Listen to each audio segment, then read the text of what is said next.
High court ডিভিশনেই এই ব্যাপারে divided.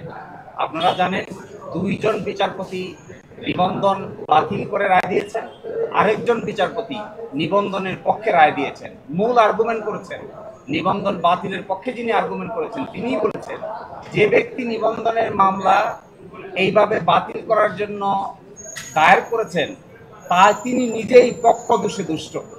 কারণ এই যদি কারণ হয় কোনো রাজনৈতিক দলকে ধর্মভিত্তিতে কিংবা কোনো ধর্মীয় আচার আচরণের ভিত্তিতে পরিচালিত কোনো রাজনৈতিক দল পৃথিবীর কোথাও নিষিদ্ধ করা হয় না। এবং Jamaat is a democratic political party. বাংলাদেশের সকল পার্লামেন্টে জামাতের রিপ্রেজেন্টেশন ছিল। এইভাবে কোনো কাউকে নিবন্ধন থেকে বাতিল দেওয়ার কোনো কারণ থাকতে পারে না। এটি গণপ্রতিনিধিত্ব অধ্যাদেশ 1972-এর পরিপন্থী, বাংলাদেশের সংবিধানের পরিপন্থী, বাংলাদেশের সংবিধানের 38 অনুচ্ছেদের পরিপন্থী। এই জন্য এটি কখনো গ্রহণযোগ্য হতে পারে না। ডেমোক্রেসিতে কোনো পার্টিকে নিষিদ্ধ করা হয় না।